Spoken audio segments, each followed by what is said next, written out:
Sir ये operation धमाका क्या है और किस तरह से पुलिस इस पर काम कर रही देखिए कुछ दिनों पूर्व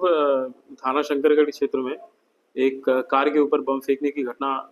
कारित की गई थी, जिसमें तत्काल अभियोग पंजीकृत करके एसओजी टीम और थाना पुलिस द्वारा शीघ्र अभियुक्तों की गिरफ्तारी किया गया, पूरे घटना का अनावरण किया गया। उसमें एक महत्वपूर्ण तथ्य ये प्रकाश में आया जब ये बम बनाने की प्रक्रिया और इन सब चीज़ों के बारे में, इसके फॉरवर्ड बैकवर्ड लिंकेजेस की जब जानकारी की गई, तो एक तथ्य ये प्रकाश में आया कि जो ये अभियुक्तगण हैं, इन्होंने एक पटाखा विक्रेता से इन्होंने जो उसका रॉ मटेरियल है, बारूद इत्यादि है, उसको क्रय किया था। संबंधित पटाखा विक्रेता के ऊपर जब संबंधित थाने से उसमें दबिश इत्यादि दी गई और जब और जांच पड़ताल की गई, तो अवैध रूप से भंडारित किए गए जो सामग्री थी, उसकी जब्तीकरण की कार्रवाई के साथ साथ थाना नैनी पे मुकदमा भी पंजीकृत किया गया। और इसकी क्रम में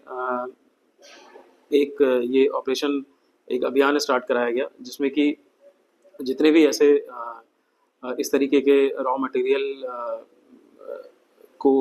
स्टोर करने या इनको सेल करने का जिनको लाइसेंस वगैरह मिला था पूर्व में, जैसे कि दीपावली इत्यादि त्योहारों में दिया जाता है, तो इन सभी का एक बार फिजिकल वेरिफिकेशन, भौतिक सत्यापन संबंधित चौकी थाना प्रभारी एवं आवश्यकता पड़ने पर संबंधित एसीपी द्वारा किया जा रहा है।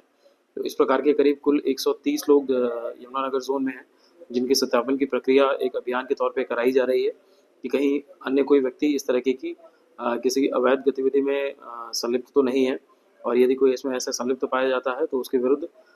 कठोरतम विधिक कार्रवाई की जाएगी। क्या सर ये धमाके में क्या टीम काम कर रही है, कुल टीम कितने लोग हैं जिस पर काम? नहीं, देखिए इसको डिवाइड किया गया है सभी थाना और चौकी क्षेत्रों के माध्यम से, जो हमारे पास ऑलरेडी रिकॉर्ड्स अवेलेबल हैं, जिन्होंने जिनके पास 2-3 दिनों के लिए या किसी भी तरीके का कोई लाइसेंस वगैरह प्राप्त था या ऐसा आवेदन किया था, तो उसके आधार पे इन सभी को चौकी और थाना क्षेत्रों के हिसाब से डिवाइड करते हुए फिर सभी संबंधित जो